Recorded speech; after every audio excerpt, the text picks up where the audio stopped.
Okay. Hello, everybody. Welcome to the stream.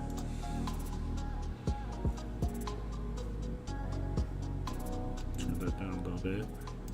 Okay. Welcome, everybody. We're back with the podcast, or Star Wars podcast, where we're here to continue our Acolyte journey with episode 3. I'm joined here with my co-host, Spartan. Hello. And yeah, it was just one episode. Episode 3. It was about, I'm trying to think. I think it was like 30 minutes long. I don't think it was like short or anything. It was 44 minutes. It was not short. Yeah, it was a long episode, ish. The longest yet. Yes. So this episode, man. To give you guys some context here, Andre seems a little disproven about the episode, and I not so much. This episode has really set fire to a lot of the Star Wars community. Especially a lot of the people I've listened to. A lot of people did not like this episode. Really? Mm-hmm. Which Always fun. I can definitely understand why. Damn. I'd have to I see. think we'll get in just a little bit later, but yeah, no, I can't wait to hear about that. Yeah, we'll probably go into some. I'll find some like comments and stuff, and we'll talk about it. I mean, yeah, tell me what they said. What they said? Let me see if I can find a good way to explain it. Terrible. Oh my god. Okay, let's see. Was that for episode 3? Yes, it was for episode 3. Let's see. There's so much. Okay, so I guess my thing is personally, I did not care for the two sisters. I think this episode literally destroyed any sympathy we have for May, to be honest. I felt more or less, I see. Yeah. More sympathy for Osha. Because this episode in itself pretty much has made me see May as a psychopath. I mean, yes. But if you look at it from, think about it from the two kids' perspective. Think about it. Osha and May, they're both sisters. They're the only kids on this whole planet, or pretty much in this, on the planet that we know of, at least, or in the clan or cult, or whatever you want to call it. Pretty much, they are the only kids there. And as a kid, I can definitely relate that you're going to get bored. Now, do I agree with how May took Osha wanting to go and do her own thing? No, I definitely don't approve how she dealt with it, locking Osha in her room and grabbing a candle. But the thing is that we also were seeing this episode kind of through. I was going to say was that we were seeing the episode through Osha's eyes, but technically not really. We do see most of the episode through Osha's perspective, but there are the parts that we see the two parents and the, I guess their council. Yeah. We see it through their perspective as well, because if we would have, I think it would have been better if we actually did see it through Osha's perspective, because it would make more sense instead of having those parts where we saw the parents talking. But I guess without that context, it kind of wouldn't make sense in some parts. But back to the point, we pretty much were seeing most of the episode through Osha's perspective, pretty much. Because, Andre, yeah. One second, sorry. Where are we live? We are live on YouTube. I changed it. I'll send you that link, right? Okay, good. I was checking Twitch. I was trying to get that link, and... Yeah, I'll send it to you. Okay, if I send it to you in Discord, that'd be fine, right? Yeah. Okay, I'll do that. That'd be easy. But yeah, no, because I was gonna post it and stuff. See, when it comes to the perspective, I mean, we definitely need the mother's perspective also, and this show hasn't been exclusive to just the daughters, because we've obviously seen like Soul's perspective, we've seen the Jedi's perspective. We've seen more than just the two girls' perspective throughout the series thus far. Yeah. And the whole point of the episode is to kind of show us May and Osha's, like, pretty much how, like, their childhood, like, how do they know each other? What happened to them? Why do they think each one of them's dead or something? It kind of answers that question in this episode by showing us what happened. Or showing us parts of what happened. Because technically we don't know the whole thing. Which is interesting. The only thing is how do I say this? I'm trying to think. I think the two characters, I think sadly also with how the story is going, we kind of can already kind of predict probably what's going to happen. Let's be honest here. By what happened for the first episode, because we have to also think about an episode 2, trying to remember the characters' names. I need to pull up the character sheet. Give me a second so I can know what I'm saying. Oh,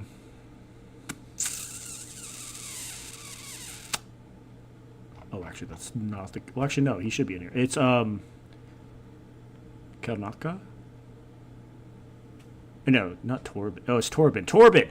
Torben dies. He kills himself because he felt bad for what happened. So literally in this, we know that the Jedi that were there, especially Torben, who's been like in his, I guess in a, damn it, I can't think of the words right now.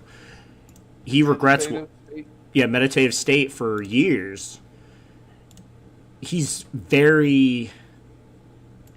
a lot of remorse for what happened. So we can, as I said, we don't know the whole story of what happened because, actually I should probably explain this for people that don't know. So pretty much what happened in the episode, I'm not going to explain the whole episode, pretty much is about their childhood. Osha and May are very different people. We got a yin and a yang is the best way to kind of explain it. We got a good and a bad. Osha really likes life.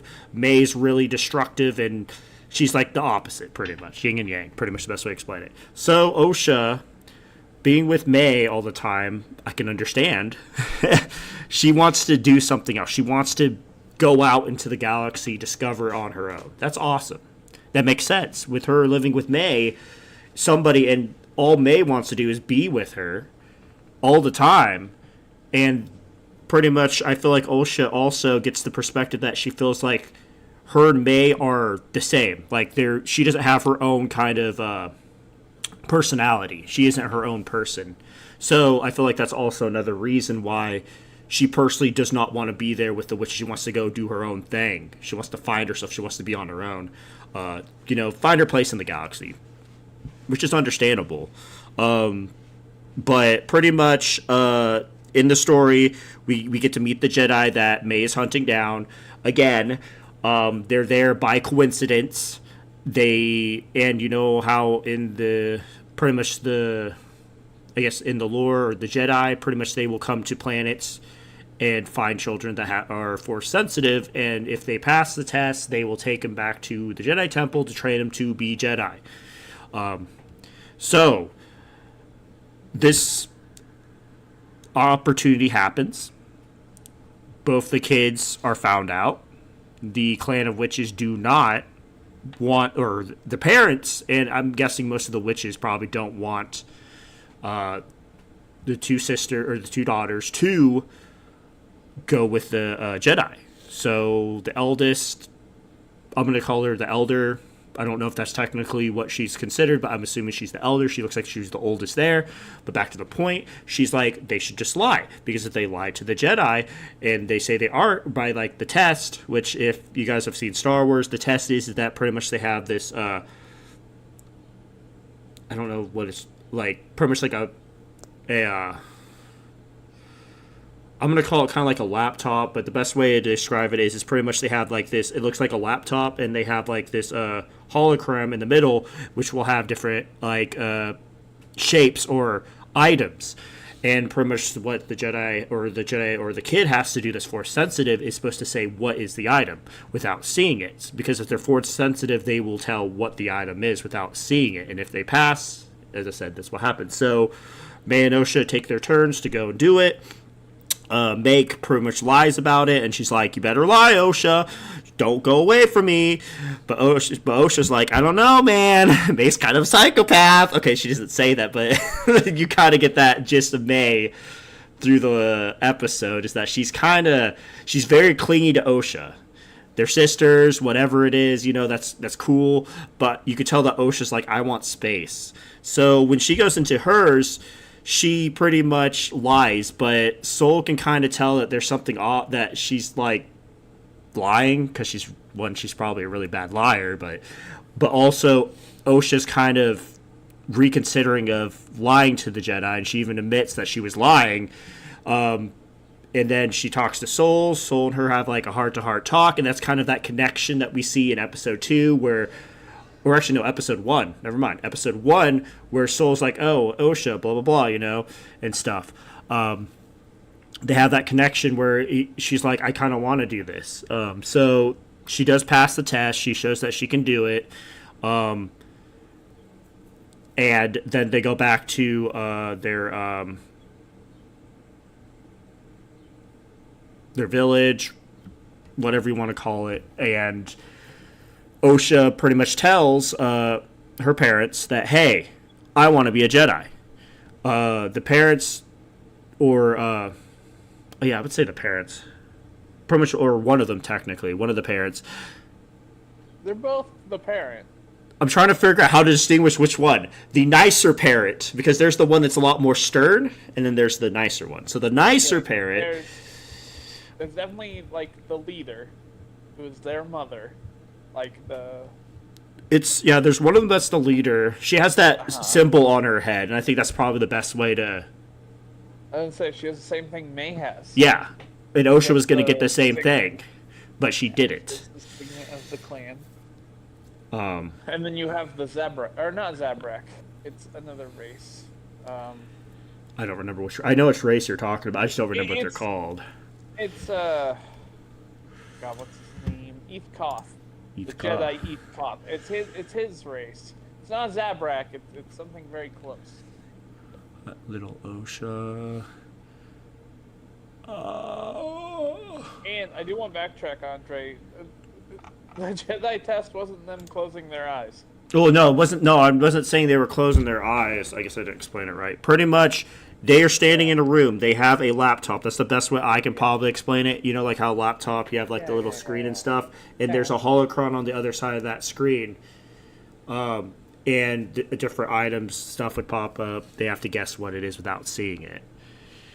They're staring there like... That's not what they did in the episode. Okay. They did the ink blot test, Andre, practically, where they showed a picture of a loft cat, and that's when she said the mountain, or no, she said a spaceship, and she shows the picture of a spaceship, and she says a mountain. She on a hologram. She is looking at it.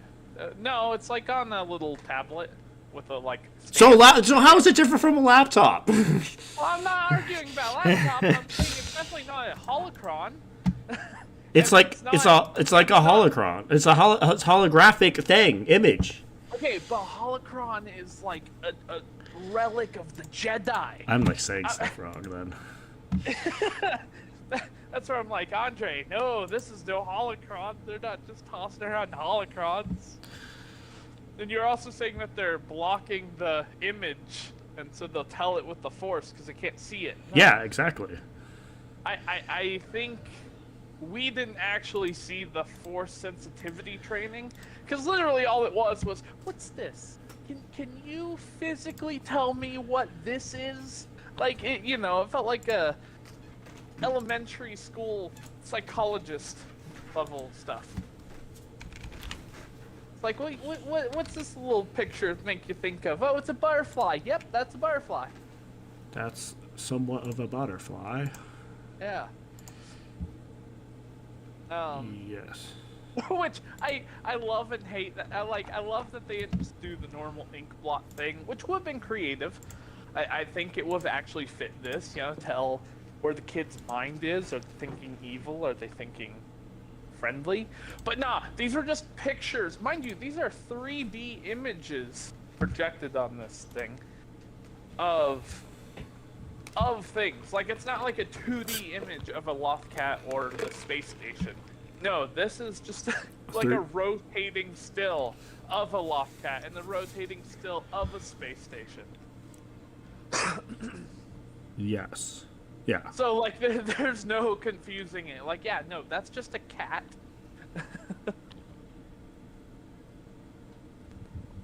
And it's fun. Give my thoughts on the episode. I think there's a lot of things. Like, there's a lot I want to actually give this credit episode. Sorry, folks, I had a little stroke there. Oh, God. I want to give this episode some credit. Damn it. For one, I love the title for this episode. Not because it's simply called Destiny. Shut up, Andre. I actually did not know that, actually. I did not recognize that. Oh, wait, really? I thought you were going to make a comment, because of course it's Destiny. Well, for the context of what the episode happens in the episode, it makes sense that it's called Destiny, because it is both their destinies, what happened, and it leads to everything that happens that we see in the first 2 episodes. Yes and no. The reason I want to give this credit for being just called Destiny is because we had Lost/Found, we had Revenge/Justice. We did not have a single word title. Now we do. Why? Because this is when the sisters are breaking. Like, this is probably going to be the only episode labeled like this, unless we see one of the sisters die and we get an episode without them. I get what you mean now, yes. Yeah, like, this is actually about their joint story. This destiny. Even though it diverges at the end, this episode is about their perspective. And that's the other thing I wanted to bring up. This is like the perspective, and I love that we're getting this side of it, Because obviously there's a lot of pieces missing here. A lot. And I absolutely love it. Because I don't know if it will be next week. I feel like this is going to be like an episode 7 kind of thing when we get the Jedi perspective of what happened. Okay? Or maybe like episode 6, really, realistically. But there was so much that they left out that we just still have to put the pieces together on. Like, there's no way May's little fire caused the entire fucking compound to go up in flames. Yeah. Which obviously that's the kind of the story the Jedi are spinning on this.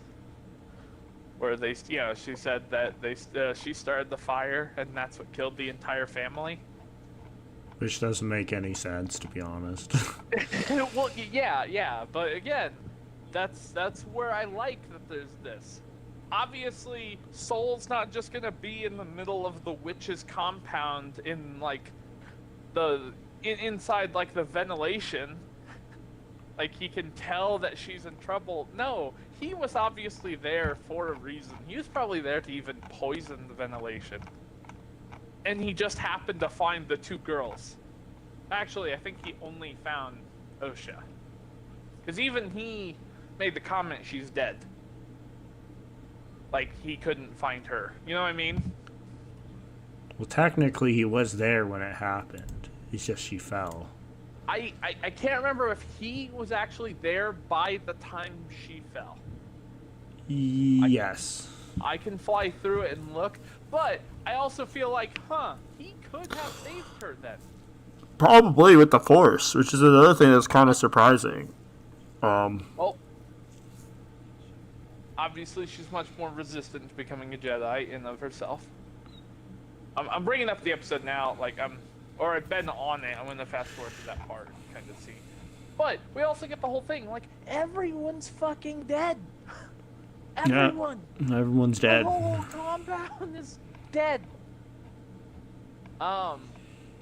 And I like the idea that we saw the main mother, the leader of the tribe, but we did not see the stern, not Zabrak mother, you know? Because that leaves us evidence for later, like, okay, what happened to that character? Where is she? And that's going to come up in the next thing that I talk about with, in the very end, when Osha wakes up in the Jedi ship, you know? Yeah. It's a little... Okay, it's blurry for sure. But the focus is on Osha and Sol. Sol is there comforting her as she wakes up from this, like, not coma, but you know. And when she wakes up, there is a blurred background with Carrie-Anne Moss's character, Indira, whatever. Yeah, I think I know what you're talking And then there's also Torben back there. Torben is also back there, but you can clearly see on his blurry face, he now has this giant gash on his face. So clearly these two have been in battle, and clearly Torben got fucked up. You know? Yeah. So, I'm holding out hope that the moment we get to see Torben get that gash in the Jedi perspective of this episode, you know? Mm.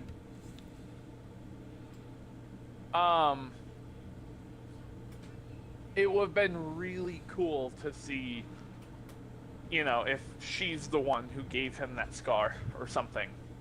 Or how he got that scar. For a while there during the episode, another thing, you know, the power that these witches have is ridiculous.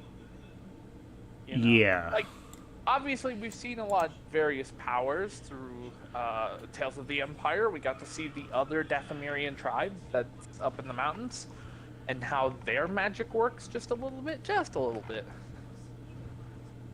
Yes. Where it's much more like a light sister than a night sister. And then you have these guys who, Andre, the leader, like, literally possessed Torben. Or not possessed, you know? Like, she imprisoned him in his own body for a minute. You know, who knows? That could have been like a year in his mind, you know? Maybe, yeah. And that's what I thought might have fucked him up. Like, we already talked about last week how Torben has a scar across his face. We asked if we're going to see that or if that's just some, you know, like, that's casual. Obviously, with this episode, he got the scar from whatever happened here. But I thought the reason he is so grief-struck is because that, like, that leader did something to him. You know, like, it made him relive his worst trauma. Or experience, like, life and happiness and then destroyed it all within the confines of his mind, you know? But Yes. I'd love to see, and obviously the unspoken power here, which I know you have a video on and we can go over later, but the fact that they birthed, you know, two women birthed two daughters out of the Force, you know? Like, that's huge, you know? And personally, well, I'll hold off on that until after we show the video sometime. Okay. We could show it right now if that's the case. Well, go for it. Okay, guys. Yeah, go ahead. Go ahead, give them some. Oh, I was gonna say, give them some context on it. Okay, so pretty much creating life out of the Force has been something that has been super hard and impossible in the Jedi. The Force, like, doing something like that is, like, extreme. Only one person has been able to do that. And that was pretty much Darth Sidious was the only one because he created Anakin, who then became, Darth Vader and stuff because Anakin never had a father. He just, came to be. So the whole context of this kind of, especially happening like before episode 1, and from this like tribal witches, but I guess technically if you think about it now, well, they're all dead now, so it really doesn't matter, but it's kind of just for fans, or I know this is kind of some of the context with a lot of the fans. A lot of people are kind of upset by it, and I justified why they're upset by it, because it's like going into how can I explain it? It's like playing in a sandbox, with some people's toys and stuff. That's a really horrible analogy. I can't think of a good analogy to come up with. That's a terrible horrible analogy. It's playing around with rules that have been set for this world, and kind of doing whatever you want with them, and it's kind of a little bit disrespectful in a way. I'm not saying this couldn't happen, but it just feels kind of definitely rule breaking in a way with a lot of the other stuff. Folks, to kind of elaborate what Andre here is saying, the fundamental he is talking about is being able to create life. He did this right. Of course, where this show has now done this before that time, it hurts, right? Mm-hmm. Like that was special about that moment, and now it's no longer special to you. Yeah, I guess I'd say it just kind of makes Anakin was still Anakin. It wasn't because he was a Force, like he was made by the Force, but it kind of just takes away. It just I guess it just kind of takes away like the severity of like Force powers, because like if these people in this tribe literally or this cult are super powerful, and like I guess you could even look at it with Rey, how she can just heal people with no whoopsie doozy or even like training or anything. It just kind of feels like, then why can't that kid over there just like take down a Star Destroyer without anything? It just kind of breaks the rules of the world, I feel like, and it's just, if they can do it, then why can't anyone do it? I do want to give one supporting argument, and I actually want to say it's in the video, so we can go ahead. But I want to suggest the idea that this is how Plagueis would come to learn this ability. Or not Plagueis, but Sidious would come to learn this ability. Yes. Well, because I mean, video pulled up. Yeah, keep going. But you put it in the context. Like, yes, this happened first.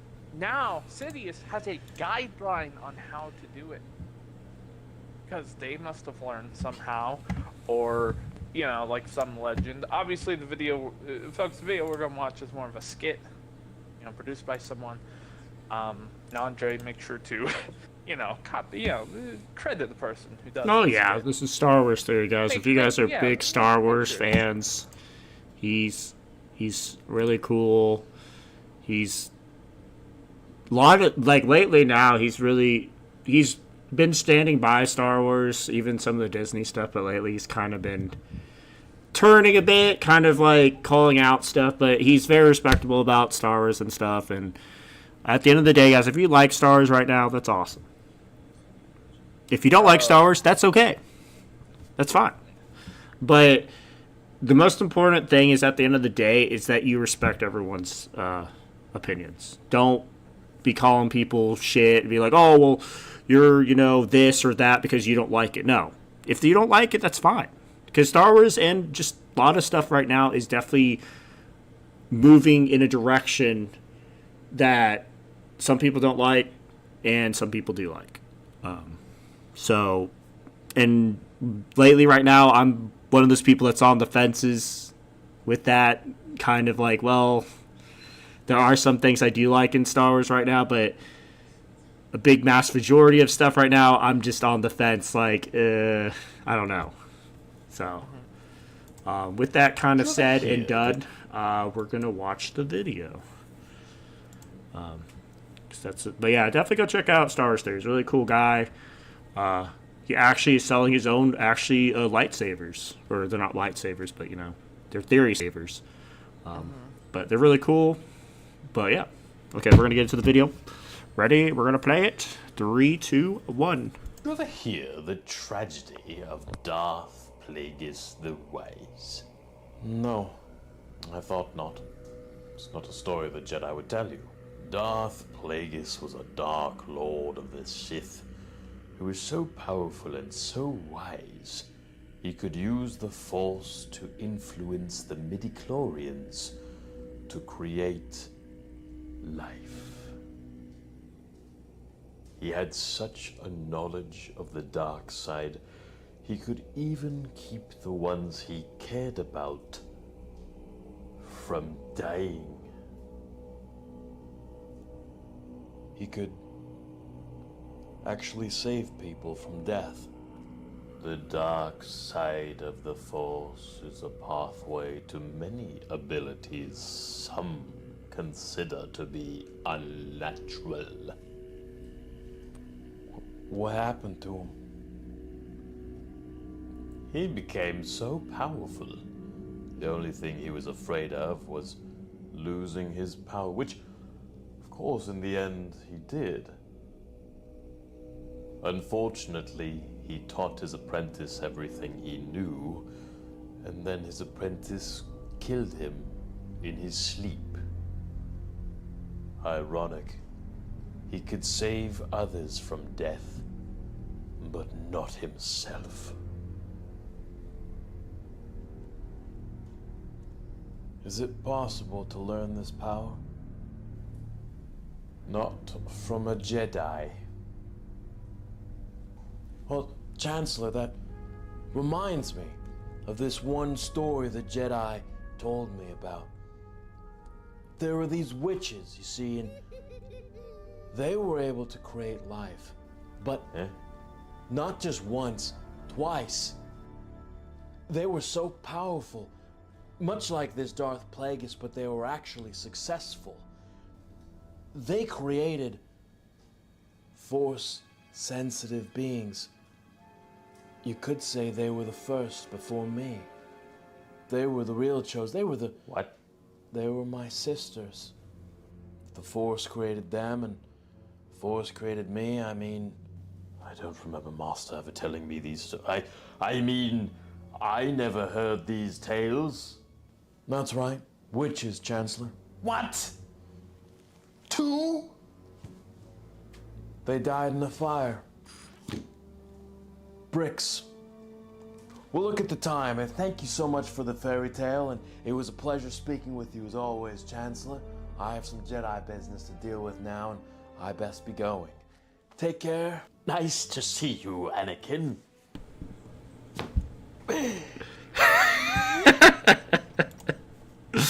That's great. I love it so much.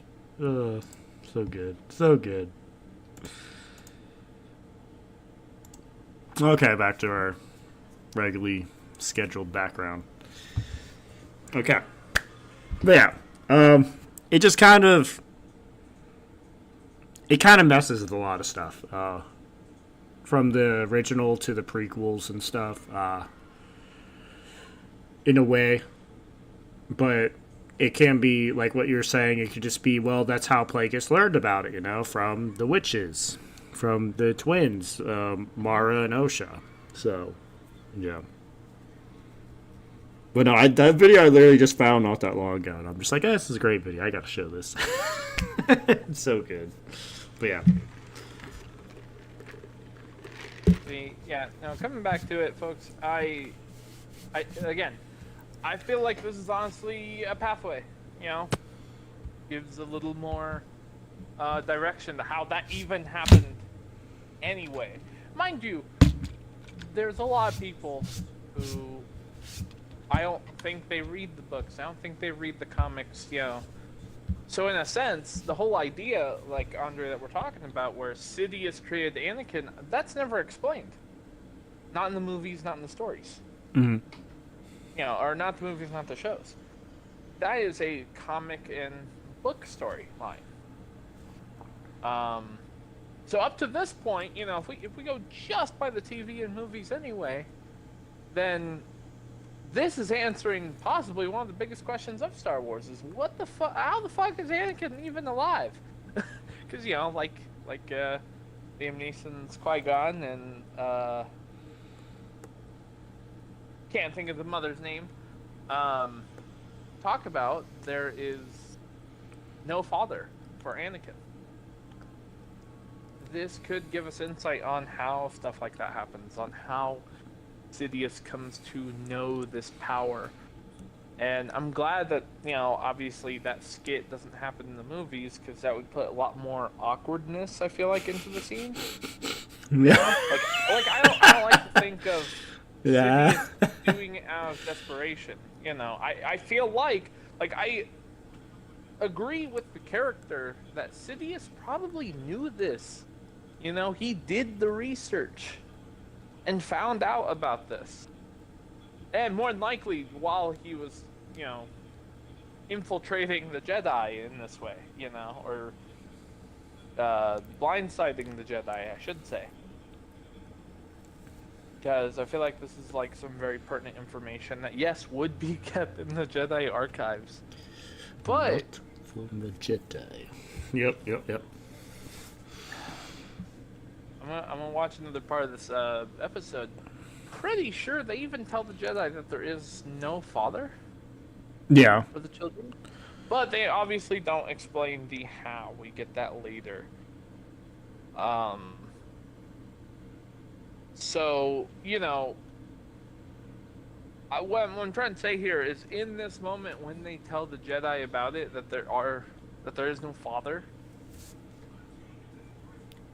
if it's something so nonchalant like this, where it's like, there are kids, yes, we own up to that. But if it's just like, yeah, there's no dad, they could simply write that off as they refuse to tell us the origin of the child. And that's something maybe Osha and May don't even know. But obviously they have no reason to think that they don't have a father, because they,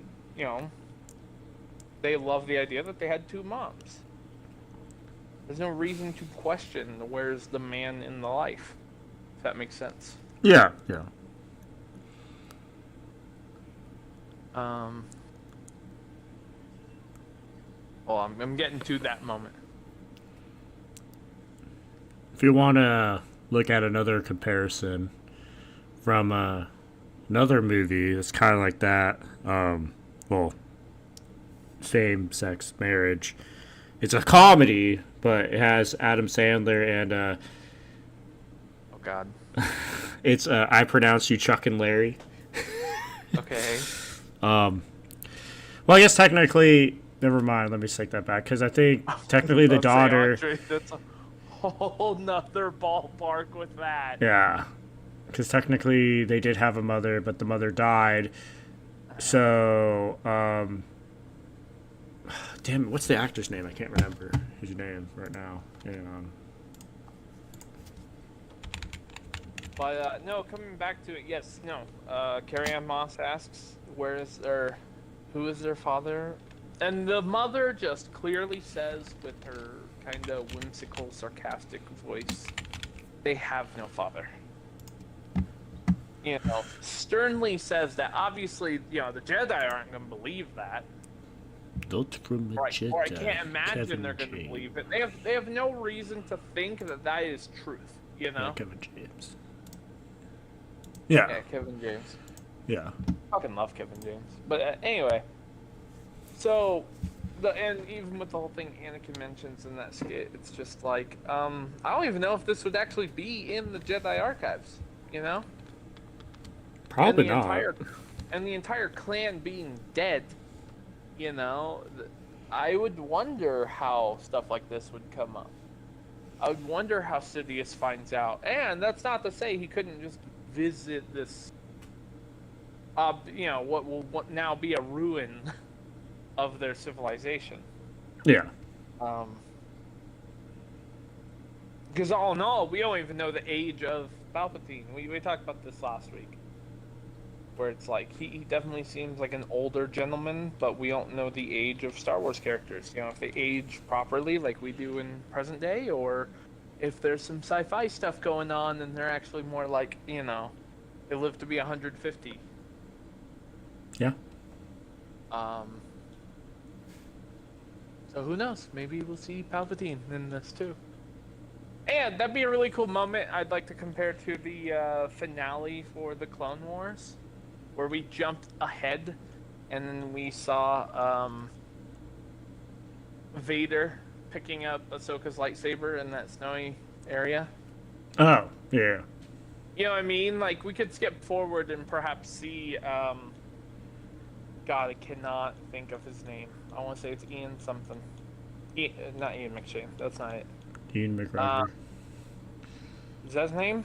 I think so. Dude who plays Palpatine? Let me look it up. Anyway, I'd love to see if we get a moment like that where it's him investigating the scene. We don't need a lot, but just him being there answers a lot of questions. You know? Ow. Not a Jedi. That's so funny.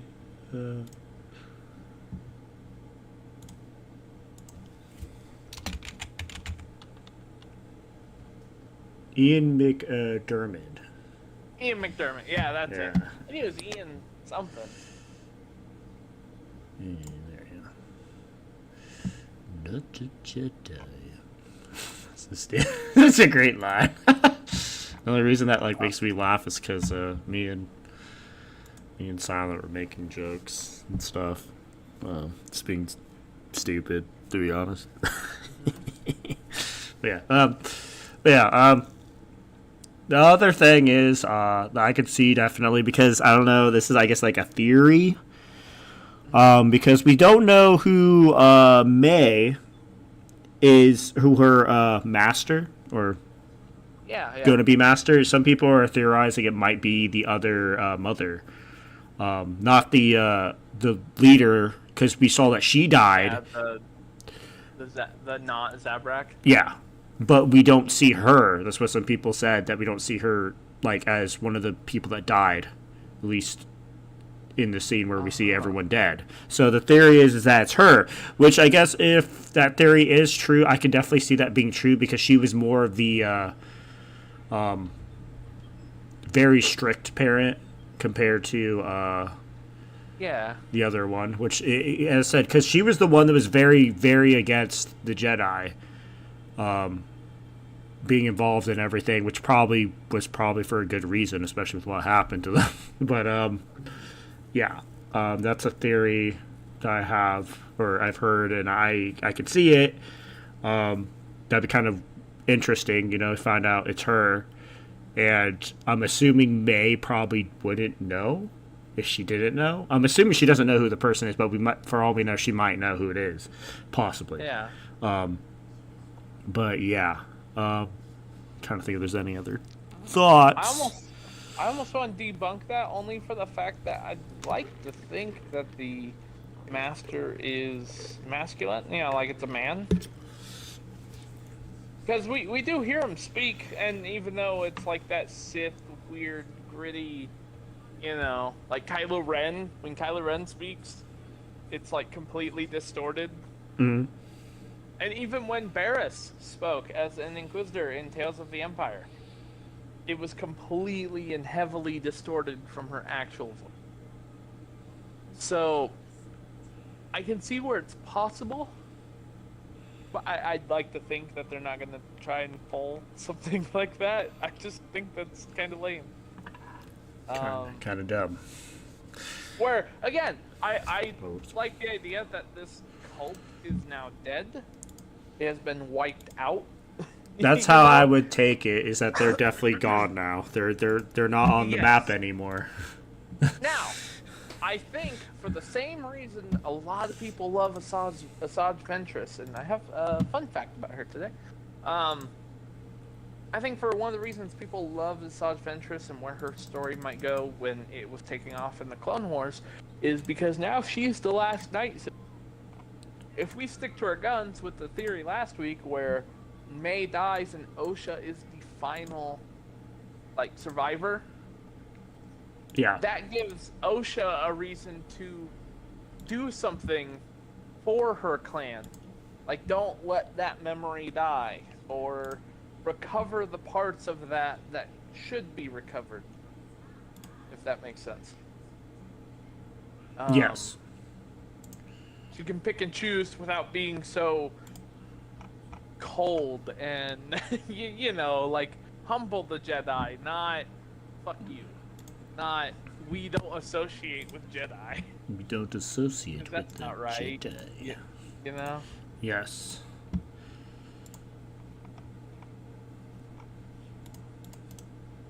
Sorry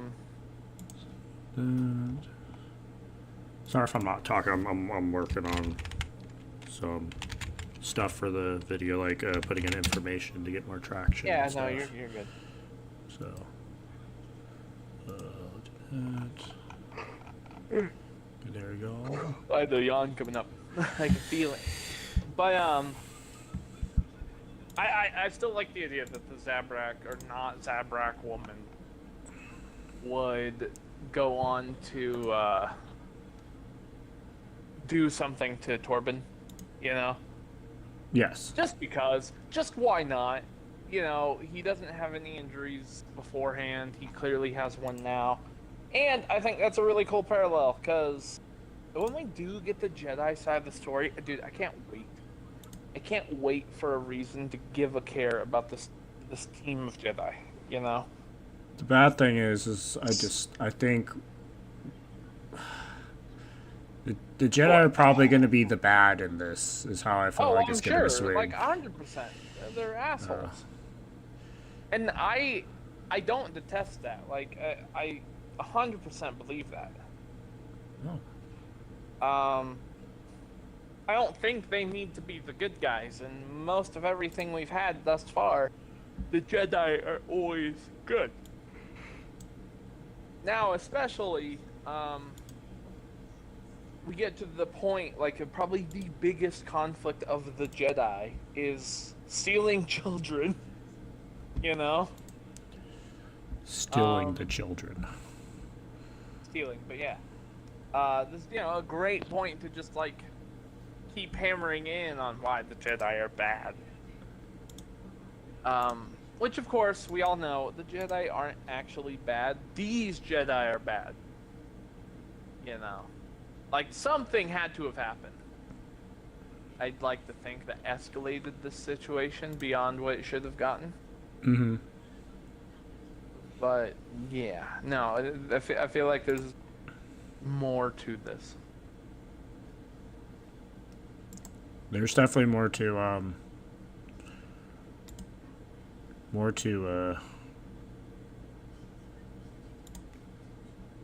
there's more to what we haven't seen. There's a lot more to a lot of things. We said we're only getting part of the story. It'd be interesting if we actually see it through May's eyes, or I guess from the Jedi's perspective as well. But I think seeing it through May would be more interesting, or if we're going to probably see it through all three of them. Which would be interesting. What do you mean? What happened that night? That That night. About the Jedi's perspective? Yeah, and what happened that just night. Didn't leave the Wookiee out there. Well, we don't know. He might have been there too. I don't know. I mean, he was obviously there. Well, I mean, like, we don't know if he was, like, there in the temple when everything happened. Look, we don't know. If he's not, it's because he's the pilot. Yeah, he did just sit there. He definitely had. Well, I mean, on that, and he also had the mechanical prowess. You know, Okay, like, he's fixing up their land speeders he's the when mechanic. the kids were there. Oh, that's true, yeah. Which means he could also be the pilot. In which, if they need a hasty getaway after committing possible treason, then he's got to be the pilot in this case. Which I don't agree with, only because I feel like Torben should be being the Padawan. Liar. Yep. But at the same time, I think he's just the pilot in this case. Although it would be really cool to keep seeing this Wookiee Jedi in action, you know. Yeah. I want to go back. I mentioned earlier, you know, we asked the question, did Soul see her fault? Yes. Yes. Yeah, 100% saw. And I want to point something out, though, from when I rewatched that scene. Yeah. You know, you said, like, it could have caught her with the power of the Force. The okay? Force. Yeah. He obviously kept running towards that opening, and then Osha started to fall. Osha jumped towards the ledge that he was on, and he caught her hand. He didn't even try to use the Force to save her. He barely caught her hand. Oh. Uh-huh. And she, you know, I can try and look it back up, but she like begged, you know, she wanted out of there, like, please save me, please. Please get You me know? out of here, please. There was hesitation. There was hesitation. Soul, for a second, seemed like he would not do it. Like, you know, in the moment, you can definitely play it off that, you know, it's just, you know, dramatics. He's just like, of course I'm going to help you. But I'm reading that more as he was told no survivors. Dun, dun, dun, dun. And then Ooh. this one child pleaded to him, like, in his face, please, no, please, and he gave in. And so they made it one survivor. So they're mass murderers, is what you're saying. Yes. Like, again, looking back at that moment, I'm almost positive Soul was meant to drop her and let her die, and he changed his mind, like, right there, because he is holding this young girl's hand. So it's a Scar and a Simba kind of moment, is what you're saying. Or no, Scar and Mufasa moment, is what you're saying. Long No. live Ducky. No, not at all. Help me, Scar! No, I'm saying if that were the case, Andre, he would have let her go. I know, but he did it because he had feelings. Like, God damn, I can't let this kid die. Like, if I want to give it a physical... Damn, what like, same thing. By the way, this is 35 minutes into the episode. If anyone wants to look at stuff. Yes. I want to say this is more like Peter Quill and Yondu. You know, like, Yondu's mission was to drop the kid off at his father's. And that's that, you know, that's the mission. That was the goal. But Yondu kept Peter from Ego instead and raised him like a son. You know? Like, made him part of the Ravagers.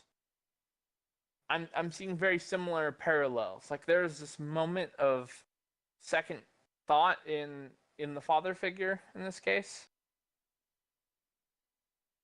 And now he has brought this child into his life, you know. Peter with the Ravagers, Osha with the Jedi. And then, mind you, Peter leaves the Ravagers. And so does Osha. Osha leaves the Jedi. You know what I mean? Yeah, that's a pretty good Yeah. comparison. Oh, I'm so glad I rewatched that. Because, yes, so there's a whole moment where, like, he desperately dives, almost like he is going to jump off this edge with Osha, like he's about to fall himself. Mm. And he is holding her hand for, like, almost a whole 5 seconds, okay? So mind you, it's a short time span, but it's real dramatic, obviously. Like, they're holding their hands, and he is just holding her there. And then she says, "Help me!" And there's still another pause. And then it shows his face. "Of course I will." And then he pulls her up. Physically, like with his arm, just, you know? Why Yes. not do that right away? Why not do that from the get-go? I think he was just gonna drop the girl into the pit otherwise. And he still hesitates. I just unpaused, and he's like... Because like, murder was on his mind. Yeah, no, he physically takes a second, like, she's not gonna like this. You know, talking about Carrie Ann Moss. Like, he definitely came here with the intention of dropping this child. Or letting them both die. And I want to point something else out. Obviously, May fell. Yeah. You know? And she lived. If Soul had just let this poor girl go, you know, and just dropped her, there might be a chance that she also lives. And now you could have twin Force users, like, decimating the, like, you know, I don't want to say the field, that's not the right word, but, like, tormenting the galaxy. Yes. Because I want to point out another thing we overlooked this episode that I just remembered. There's obviously a lot of symbology, especially like with their little mantra they sing all the time. We first heard it in episode 1, and then we heard it again in this episode when Osha and May were heading back to the compound in the first like 10 minutes. Yeah. We see them train where by themselves they cannot stop the adult, clearly experienced leader attacking them with the Force. But then, like, in unity, the two sisters together are able to completely repel and push back their own mother. You know what I mean? Yeah. So I wonder, because, you know, we haven't really had twins in Star Wars. This is another kind of huge moment for just this galaxy. Twins. Holy shit. They're Force wielders. I want to look at that. I want to see that as an angle. So, like, this is one of the best evidences I can come up with, why the two daughters will not die. Or why one of them will not die. Because together, they are stronger. I still like the idea of one of them dying, don't get me wrong. And I want one of them to die, seriously, please. But I think this brings up a really interesting angle they could play at with the power of these two twin Force users. Yes. Indeed. I know, folks, I've rambled on. It kind of makes me think of actually a Star Wars: The Old Republic. I think it was like an expansion to the MMO. Oh God, okay. Because it kind of has the same story if we're talking about twins. Actually, here, let me send you. Oh really? Okay. Yeah, let me send you a link really fast, and you can watch it while we watch it here on stream. Kind of show you guys for all you guys that who don't know about it. Just be very careful with copyright stuff. It's okay, guys. We'll keep the audio. If we get copyrighted, it's okay. We just lose part of the audio. Well, Oh no. okay. Well, I can keep it muted then if that's the case. Well, I mean, don't do that if that's a good. But just tell us what it is at least. So pretty much this is an expansion. Yeah, let me get it shown on screen really fast. And you can definitely use it for image use if nothing else. Yeah. Like, just go for it. Okay, give me a second. So we're gonna show this. So I'm gonna keep the audio down because it's definitely gonna play Star Wars music. And if you know anything about Disney, they like to copyright anything that has any kind of Star Wars music and stuff for their stuff. So we're gonna keep it silent. So pretty much, the premise of this, this is like an old DLC because I'm trying to think of the latest one, but it's pretty much about this father who has two sons, twins. One good, one evil. As you can kind of see in Dude, the... I completely forgot about that shit.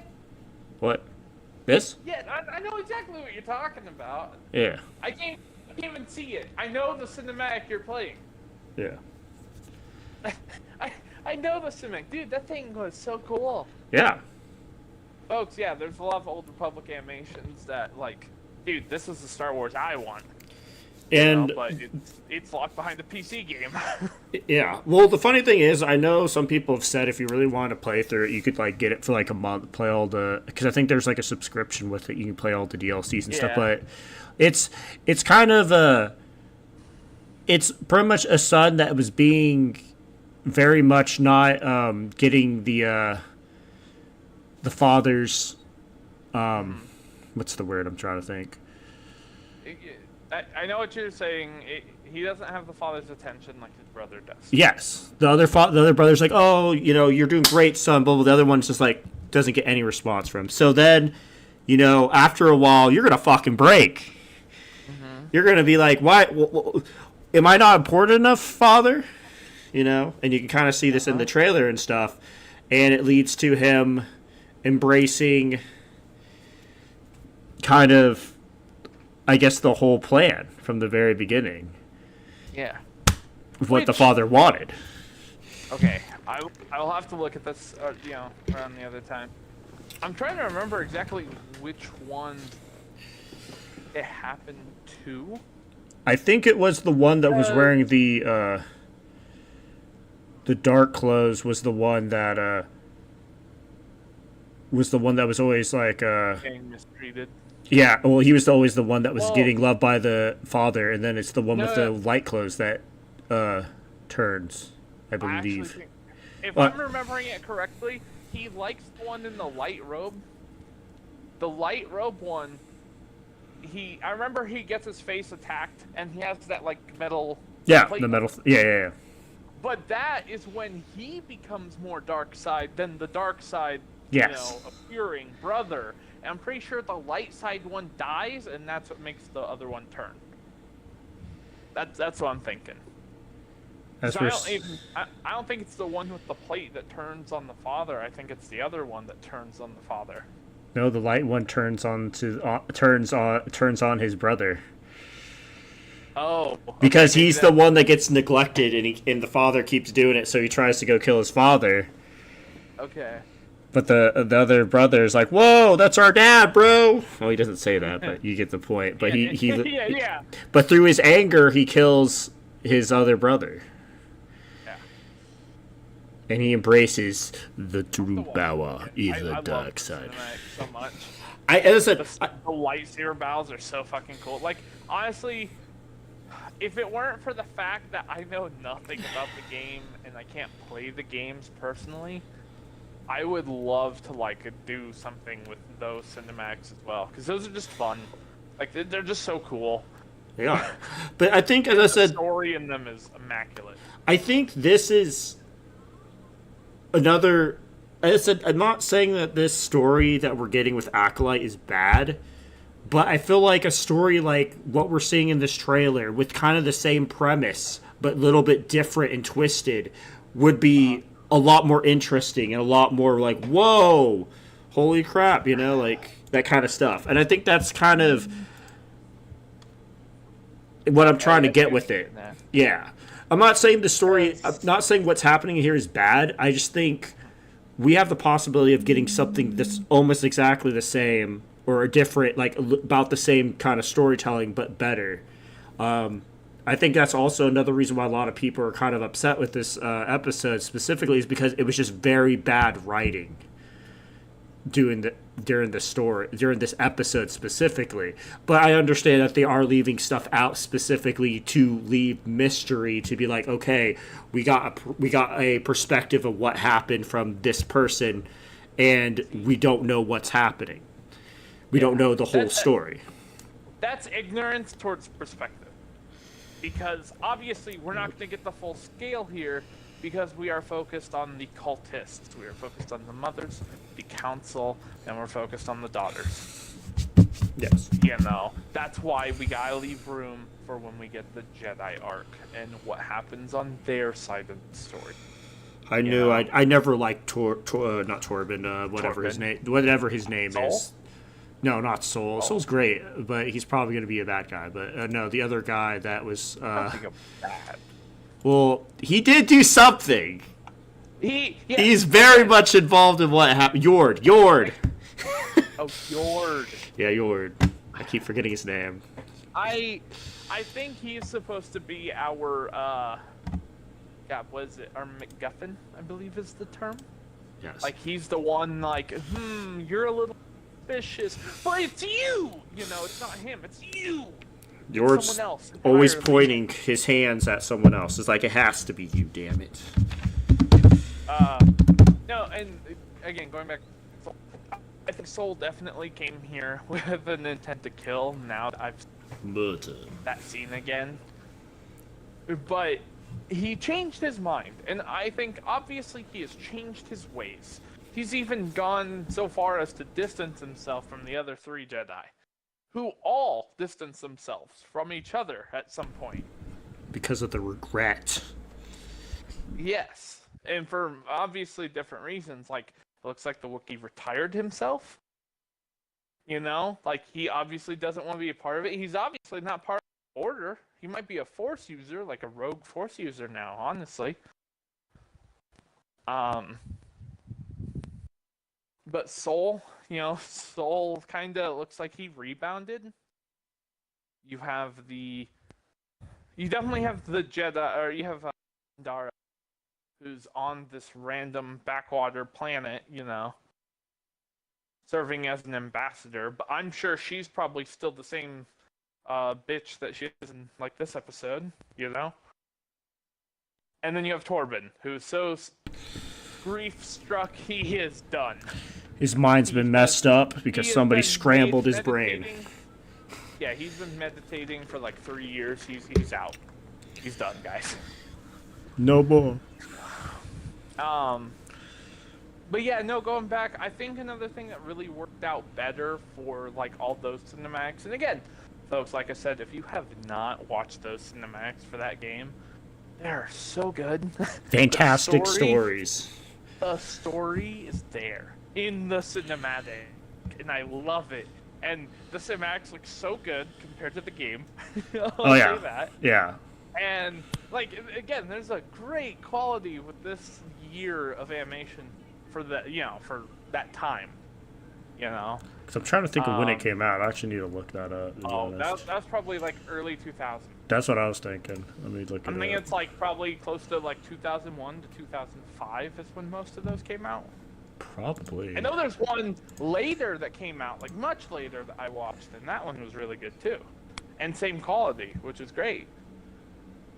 But I think what really helps these games or like this game, I should say, this specific game, I think it's so easy to write this off as a whole nother property. Damn, 9 years ago. Holy crap. Almost a decade. Oh god, so it's not even that old. Okay. Yeah, it came out 2015. Wow. Which one? That video that we're Yeah, watching? yeah, that one that we watched. The one we watched. Wow. Okay. I'll take that. Damn. Pretty Anyway, well, regardless, folks, great animation that year.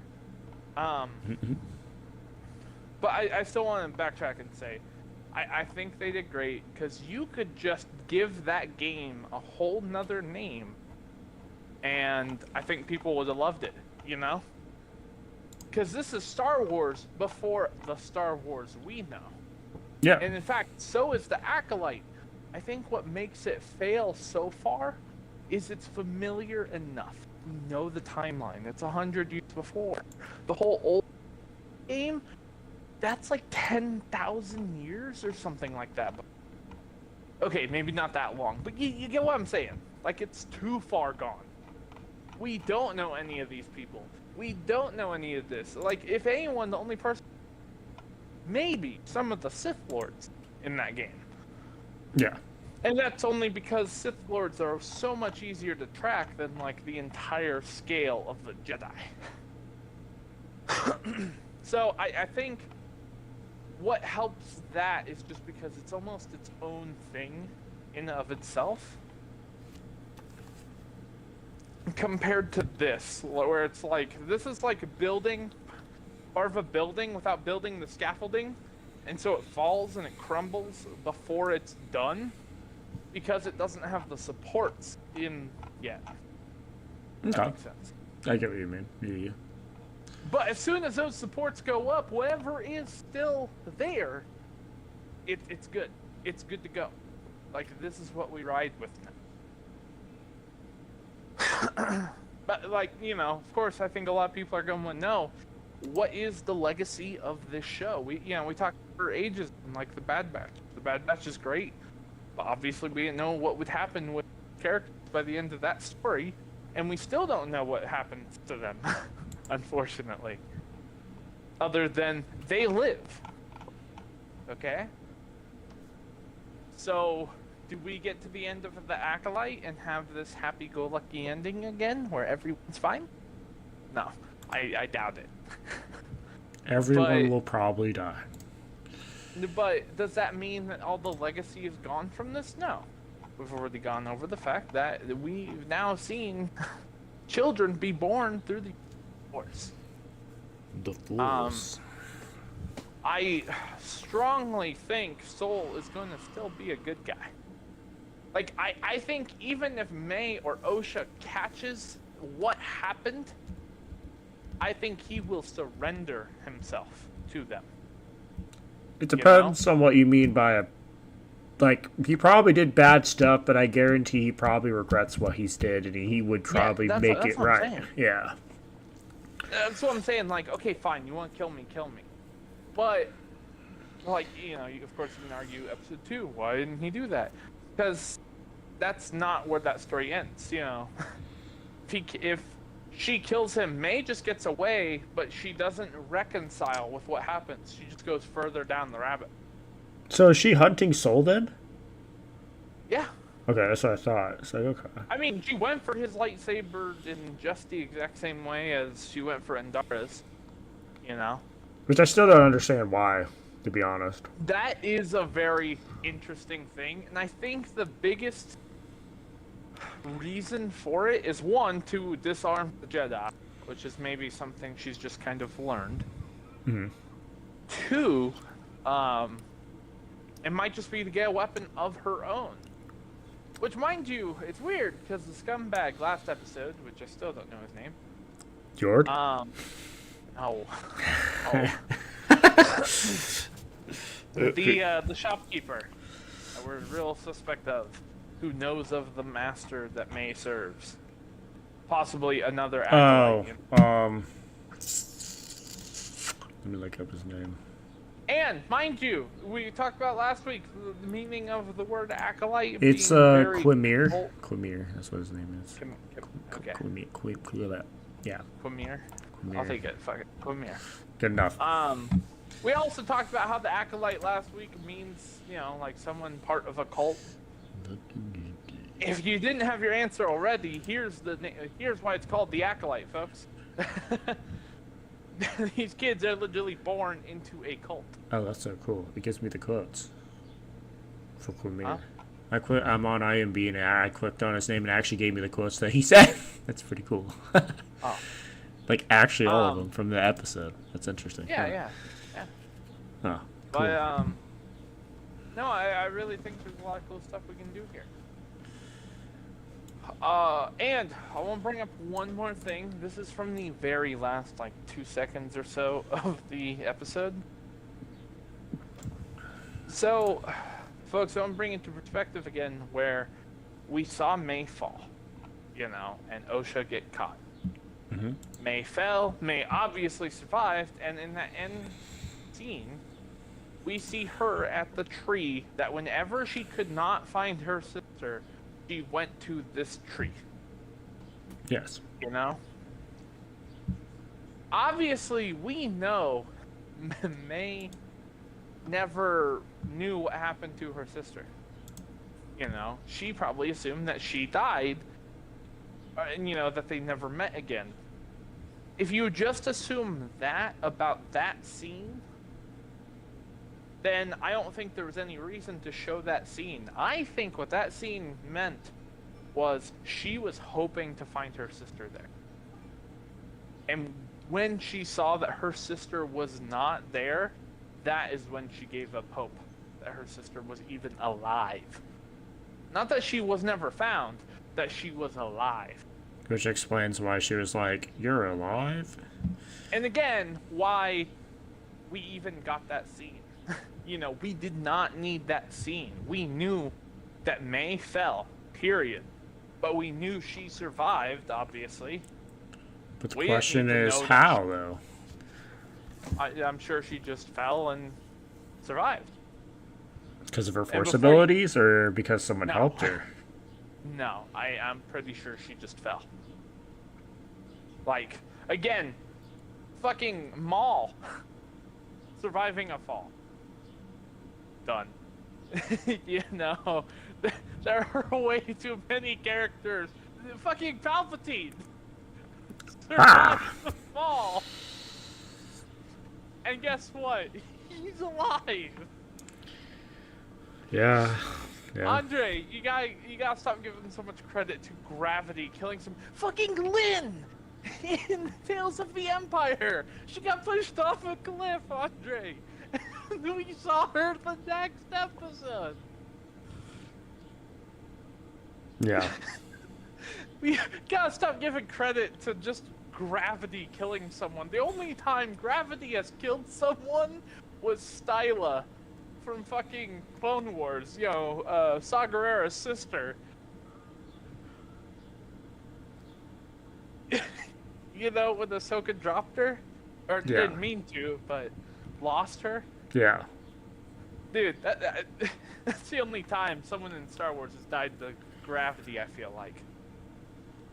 Other than, of course, the off-scene deaths, where clones have fallen and died, probably. Probably. Probably indeed. So, again, I think May just simply fell, got up, and walked it off. Because, mind you, that was at night. When she made it to that tree, it was daytime. And we can reference this from from earlier in the episode, when the mother walked them back from the tree to the cult, you know, to their place. It was daytime and was still daytime by the time she got there. So it's not like she traveled all day or all night to get to this tree. So more than likely she fell, knocked herself out on the fall, and woke up and went to the tree looking for her sister. Which, again, I think just gives a lot of credit to the character that she wanted to find her sister. She, in the end, after attempting to murder her sister, still hoped she would be there, you know, at the tree. Yes. And I want to bring up two more fun facts. One, in case folks you forgot or don't realize, Andre, I don't know if you've actually realized yet, the poison that she used to kill Torben. See. They even say that that is poison from their home planet. That Yes. tree, like they talk about, is insanely poisonous. It's not the tree itself, it's not the leaves, it's actually, I guess, the fungus on it. Oh, I thought you were going to, like, say the sap or whatever. See, that's what I thought also, but again, apparently it's like the mushrooms that grow on the tree or the moss that form. Which is why they say don't eat it. Like the two girls even say, this is such a beautiful tree, but never eat it. Yes. Which could also be a... Huh? Yes. Hello? What? Sorry, your mic went like it went staticky. Oh, I just went, uh-huh. Oh, okay. Anyway, and then the other thing, I brought this up much earlier when I was comparing the stories of Osha, if she becomes the lone survivor, and Asajj being the survivor. I saw a fun little article earlier today that, Andre, you'll at least get the reference of, Asajj Ventress's voice actor Yeah. is Tess Eververse from Destiny. Oh, really? Yeah. Oh. So that's Interesting. fun. Anyway. Yeah, That's I a fun know. little thing. I know, folks. I didn't It's know so that, actually. related. Yeah, I know. Never did I. It's really cool. Interesting. Huh. The more you know. Yeah, folks. There's been a lot there. Yes, yeah. We're rounding out around 6:30 here. Oh yeah, we're actually going pretty well. Is there anything else? Last minute points or anything of the episode? Honestly, I think we will. Whatever We you didn't think. really go on like what's gonna happen. You know, I think it's still a little too open-ended. Other than like what happened with the Jedi side, we went over the Jedi side of the story a lot.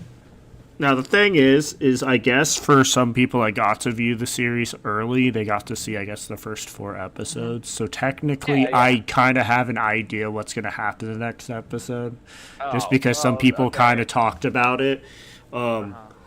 Because they said, Andre's over here cheating, folks. well, no, I'm listening to podcasts and they're talking about it, and I'm just like, oh, okay, well, that's interesting. I can say one thing about the next episode. The next episode, I believe, without really spoiling, it's going to continue with May's quest.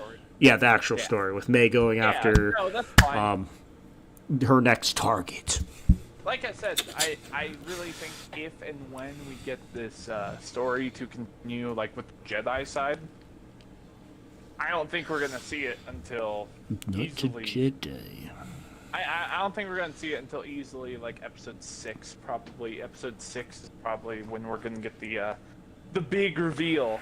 You know. Yeah, it makes sense. Like this is gonna be the time it turns, and then we're all gonna hear. Osh's just gonna be like, "What? What are you talking about?" And May's gonna be like, "Yeah, you the mean Jedi my literally entire did this to family." us. Yeah. They jailbird us because we were using the Force wrong or something. I don't know. We still don't know why, but yeah. Which? Ooh. Okay, I just got another theory. Mm-hmm. I really like this one. A game theory. I'm sorry. Shut. Ooh. Folks, we're ending the podcast. No, it's not happening. No. A game theory. We've gone back and forth on where everyone belongs here in this point in the timeline. What if, okay, hear me out. What if somehow Andara and, okay, at least Andara. Because Corbin's her Padawan. He's going to listen to her no matter what she says. The Wookiee is probably his own man, like, just there. And I think the same kind of for Soul, But obviously he had some evil intent. I wonder if they were all being manipulated by Plagueis to then kill this cult after they reported their finding. So it probably wasn't something they Like- were planning on doing when they went there, but after they reported it, they're like, mind whoa. Mind you, the Jedi leave the compound, they go home. Okay? They're away for quite some time, but obviously the kids are going to come up the next day and do the test. That's plenty of time for them to report their findings to somebody. Okay? And tell them what happened. And imagine if they actually got the execution order from someone like Plagueis. Who's, maybe Plagueis is in the Jedi. Like, maybe we've seen Plagueis in the episode somewhere. Maybe. Maybe Palpatine was like, no, you don't infiltrate Jedi, you infiltrate the Council. The Galactic Council. What if he got his inspiration in some way like that? And so, like, if Andara was actually, like, not hired, but, told to, go kill them. Because maybe Plagueis knew about the witches already? You know what I mean? Like, oh god, someone else did what I figured out? Is that... Am I making sense there? Yeah, you're making sense. Okay. Again, I think there's an avenue there with that, because it gives even more reason for, or gives more explanation to why the Jedi just want to randomly eliminate this entire cult, you know? Yeah. I do think it does not help that this cult is very centered around using the Force to help, you know, just like start things off. Because obviously the group of Jedi, or like this Jedi, seems really like, we need all Force users on our side, like in the council, you know? So if they just start writing off Force as rogue Force users that aren't like co-signing with the Jedi, that might just make them like kill on sight, you know? Yeah. Same thing with, like, you know, the Order 66, and why some are okay. Like, I know that's a huge plot hole that people always bring up. Why the clones knew not to kill Anakin, but did not respect that rule when it came to anyone else. You know? Yeah. Obviously they did eventually have people that thought that way, you know. Because like Lynn was clearly an ex-Jedi turned to the dark side, now working for Palpatine and them, you know. Yeah. I don't know, folks. I think there's a lot here. I think there's a lot to uncover here. A lot of potential. A lot of mysteries. Oh God, I'm sorry. And we have... What? 5 more episodes to go. That we do. That we do. So I'm excited though. it'll be interesting. We'll see what happens. We'll see how it progresses forward. But yeah. Andre, once again, I know you, maybe even some of our audience, have a lot of hope for the series. I don't have hope for it necessarily. Like, I don't think this is gonna be like Andor, which again, Andre, if you haven't seen it, folks, convince this man. Watch Andor. I need to just watch it. I need to find time because right now my focus is, to be honest with you, is on The Boys. I've actually been starting to watch that. So That'd be a fun. once I get caught up in that, I'll start watching Andor. So folks, if nothing else, maybe even leave a comment or something here to let us know, The Boys or Star Wars for The our Boys. because you know, admittedly, we're gonna have a pretty big hiatus coming up here soon on Yeah. Star Wars content. So we're definitely open to exploring different avenues to See. go over. But yeah, no, The Boys season 4 is a very fun one as well.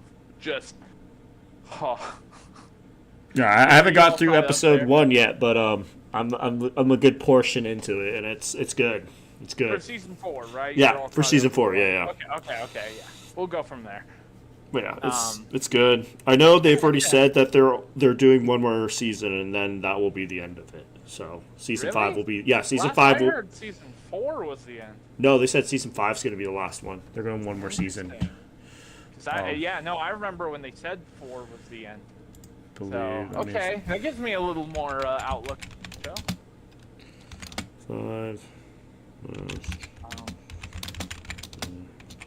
but yeah, folks, let us know. You know, do you want us to talk about The Boys? Do you want us to talk about Andor? Because I think those are our next prospects. Yeah. The showrunner Eric Eric Kripke. Kripke, yeah. He recently announced that he's saying season 5 will be the final season of The Boys since the debut of 2019. Awesome. So it will be the final. Because I guess they were, some people I was watching, they were saying that he was thinking about actually extending it beyond 5 seasons. And I guess a lot of people are kind of upset, which I can understand because, the whole thing of like, you want to... You don't want to stretch it out. Yeah, you don't want to stretch it longer than it needs to be. Make a good story, and if it comes to the end of that season, then that's good. Don't stretch it, don't milk it until like it's just nothing. So, yeah, season 5 will be the final season for The Boys, which I am very excited to see what will happen with that. Yeah. For someone that there's- doesn't know anything about the boys comics or anything, but just from the I know TV a series, handful. great. It's really cool. So I do know. And folks, I know we're getting completely off topic with potential showing. the boys. One of my favorite things about The Boys is I remember the comic book writers for the show, or for The Boys, like the original comic.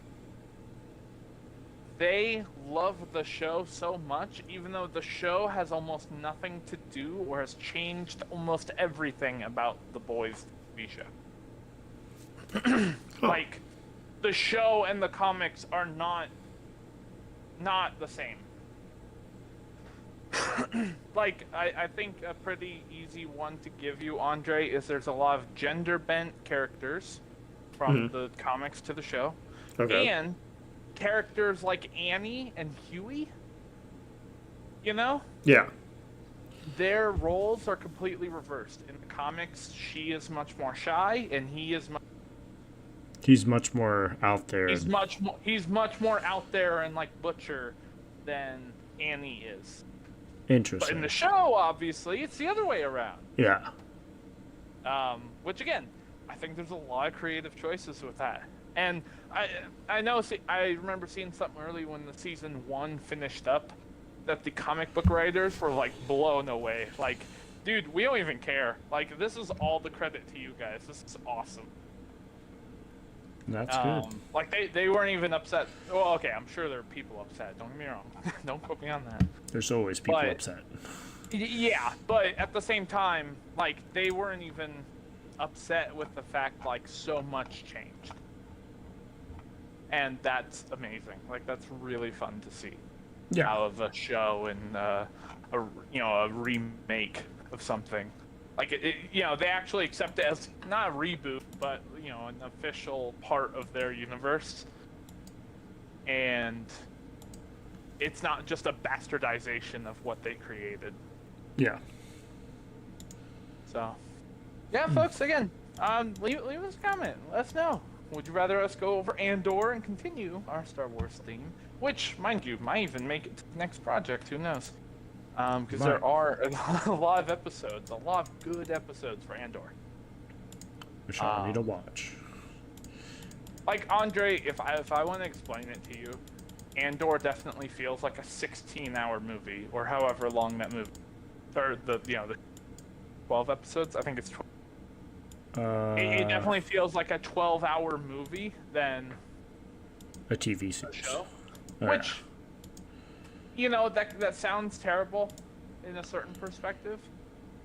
I guess it but, kind of like- depends on what it is, to be honest. Yeah, I don't want to say each project. episode can't stand alone, but they definitely do better as like 3-episode arcs each part of the series. There's 24 episodes? Or no, that's for season 2, so there's only 12. Oh. Okay, 12. I was like, fuck. Hey, there's 24 for season 2 No, there's 12 for season 1. in and then, total. Yeah. I was Okay, like, whoa. okay, that makes more sense. Whoa. Which I think, I don't know how soon. I don't know if they've announced anything. I know they haven't shown any trailers. But if we're supposed to get Andor this year, or if it will become next year's project. Well, by IMB, it's saying it's supposed to happen next year. I don't know how accurate that is. I bet it's pretty accurate. IMDb is usually on top of it. So sometime 2025, so next year then. Okay. Which, that makes sense. I think the show picked up in, like, January and continued all the way to, like, June. I want to say that was about it. But, yeah, no, dude. Andor's really fun. I think you said you got to episode 4, dude. At least episode 6, dude. 6 is so beautiful. I need to. And not to mention- I'm gonna have to rewatch everything again because I completely forgot what yeah. happened. No, you're fine. I can't wait. That would be a really fun thing. And again, wherever you did leave off at, if it was episode 4, if you want to watch 1 through 4, we can do that. Maybe it was actually episode 6. Okay, do you physically remember what you went over in that last episode?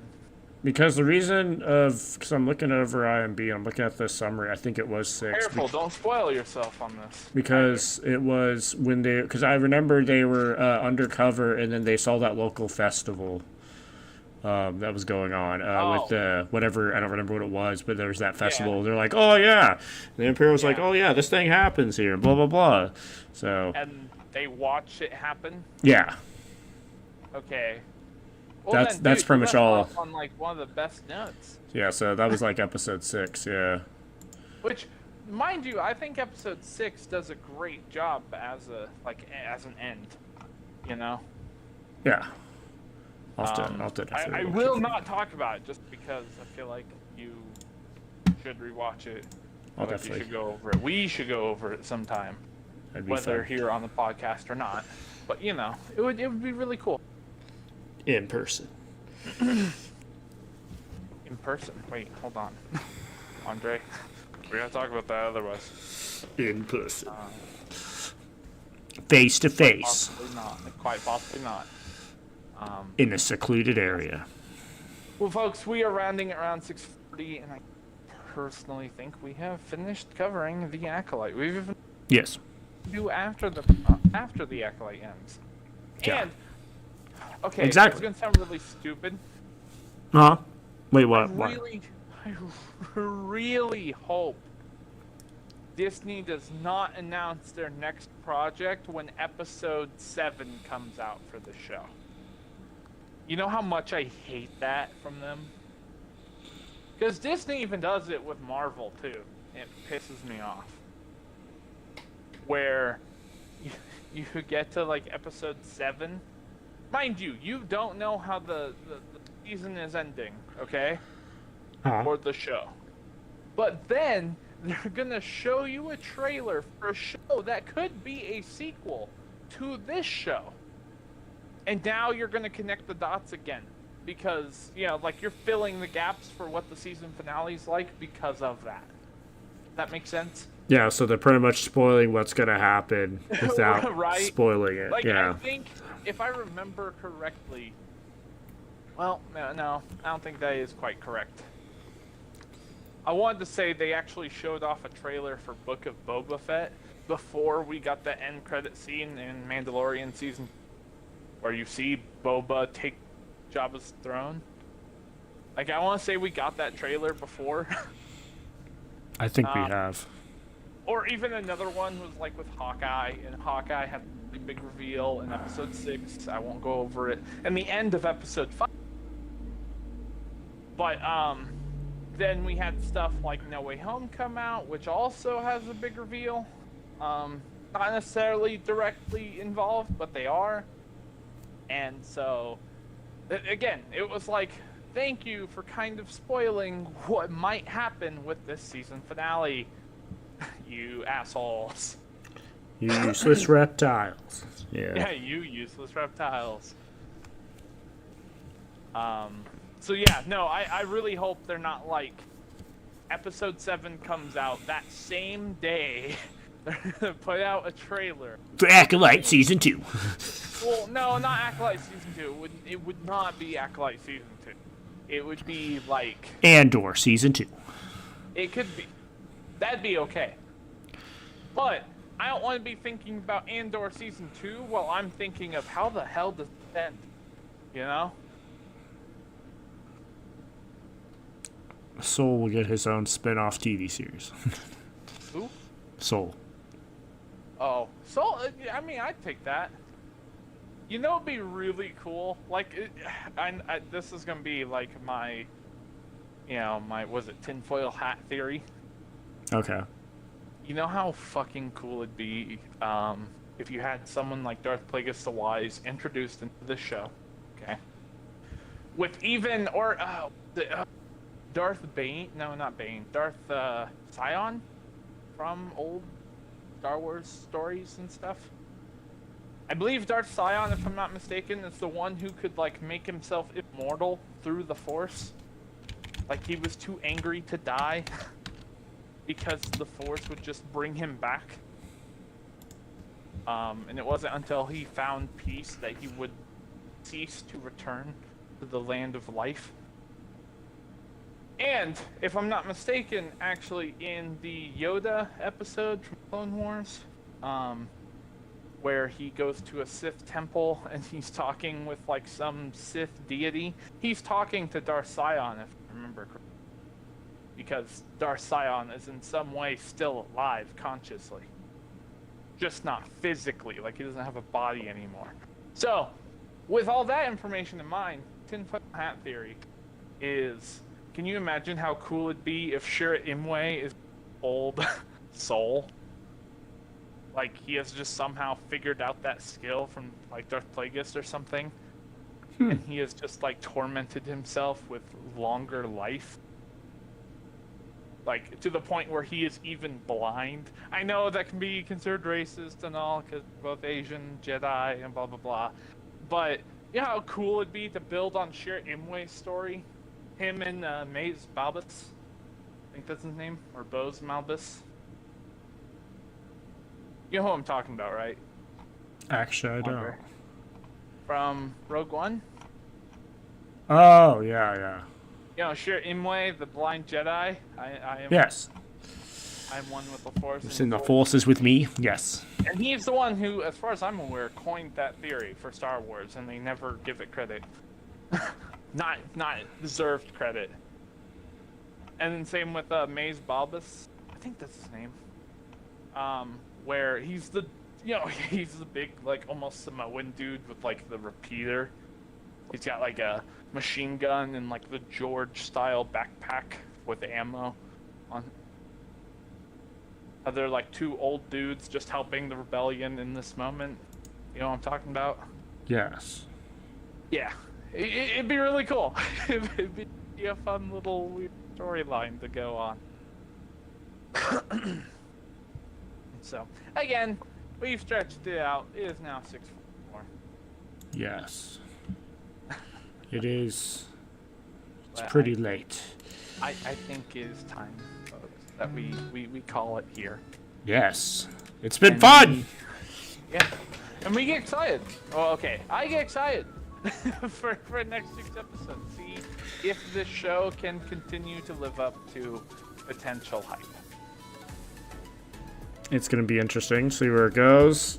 We'll definitely keep watching it. And then I guess after that, we'll figure out what we do next. Either do another series like The Boys or go back to some older Star Wars projects that...